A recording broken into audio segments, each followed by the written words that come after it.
Hello friends, welcome to my channel Hindi com. और आज हम बनाने वाले हैं समा के चावल का पुलाव, जिसे हम व्रत में खा सकते हैं।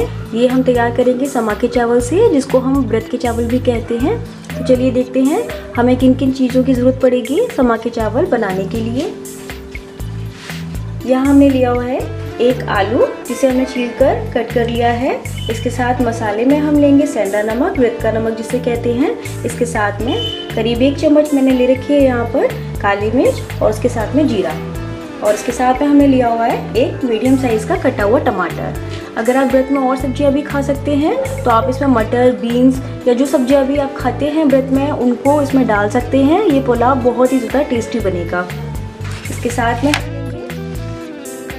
समा के चावल, करीब 200 ग्राम चावल मैंने यहाँ पर लिए हुए हैं और 10 से 15 मिनट के लिए पानी में इसको भिगो के रख दिया है। कुकर को हमने गैस पर रख लिया है। अब इसमें हम ऐड करेंगे घी। करीब 1 बड़ा चम्मच घी को आप ऐड कर दीजिए। घी को अच्छे से मेल्ट होने दीजिए।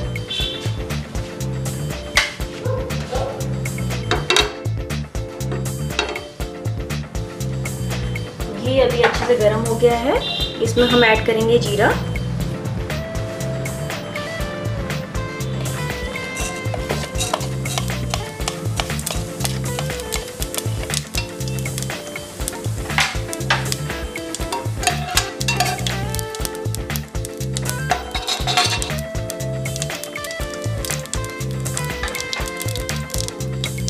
अब इसमें हम ऐड करेंगे आलू।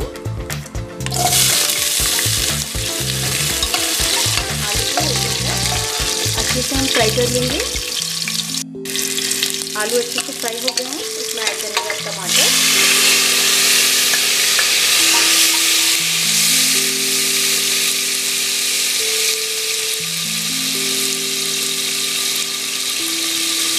अब इसमें हम ऐड कर देंगे नमक और काली मिर्च। लास्ट में हम ऐड करेंगे समा के चावल।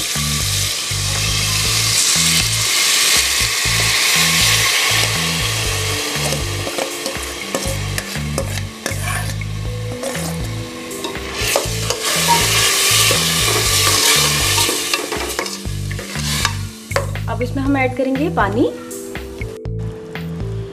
चावल की डबल क्वांटिटी का पानी हमको इसमें ऐड करना है।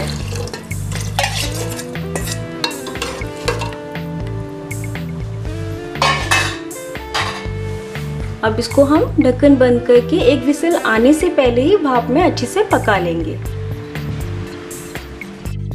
ढक्कन हमने बंद कर दिया है। 1 सीटी आने से पहले ही हम गैस को बंद कर देंगे, ताकि जो चावल है वो भाप में अच्छे से पक जाएं। अगर हम इसमें सीटी लगाएंगे तो चावल घुल जाएंगे।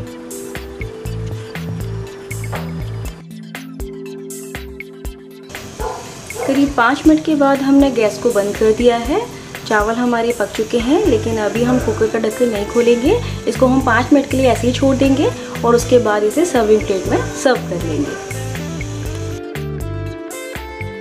समा के चावल का पुलाव बनके तैयार हो चुका है। आप इसे कूटू की कड़ी के साथ सर्व कर सकते हैं या फिर इसे आप ऐसे भी खा सकते हैं।